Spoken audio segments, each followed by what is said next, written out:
চলতি বছরের জুন মাসে অভিনেত্রী হিনা খান জানান তিনি ক্যান্সারে ভুগছেন। তৃতীয় স্টেজে থাকলেও তার মনের জোর অনবদ্য। তাই তো শরীরে তোয়াক্কা না করে বেরিয়ে পড়লেন নতুন এক রূপে। লাল লেহেঙ্গায় কোণে সেজেছেন হিনা খান। সম্প্রতি সামাজিক যোগাযোগ মাধ্যমে এক ভিডিও ভাইরাল হয়েছে। মার্জার সরণিতে কোণে সাজে বাজিমাত করলেন হিনা, যেখানে হিনার পরনে ছিল লাল লেহেঙ্গা, বধূ বেশে পায়ে আলতা। দিব্যি আত্মবিশ্বাসের সঙ্গে র্যাম্পে হাঁটছেন আগের মতোই। সেই ক্যামেরাবন্দি মুহূর্তই নেট পাড়ায় আপাতত ভাইরাল, যা দেখে অভিনেত্রীকে সাধুবাদ জানিয়েছেন তার ভক্তরা। শুধু তাই নয়, এই অদম্য মনের জোরের প্রশংসাও করেছেন অনেকেই। এর আগে ইনস্টাগ্রামে হিনা খান বলেন, কঠিন যুদ্ধে জয়ী হতে গেলে সমসাময়িক কিছু কঠিন সিদ্ধান্ত নিতেই হয়। আমি সিদ্ধান্ত নিয়েছি যে এই যুদ্ধে জেতার জন্য নিজেকে সম্ভাব্য সব রকম পরিস্থিতির জন্য তৈরি করব।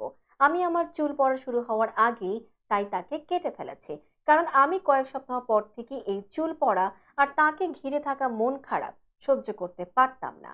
তাই আমি আমার কাছে ভেঙে পড়ার আগেই অলংকার ছেড়ে দেয়াতেই বেশি স্বাচ্ছন্দ্য বোধ করেছি। আমি এটাও উপলব্ধি করেছি যে আমার আসল অলংকার হলো আমার সাহস, আমার শক্তি এবং আমার নিজের প্রতি আমার ভালোবাসা।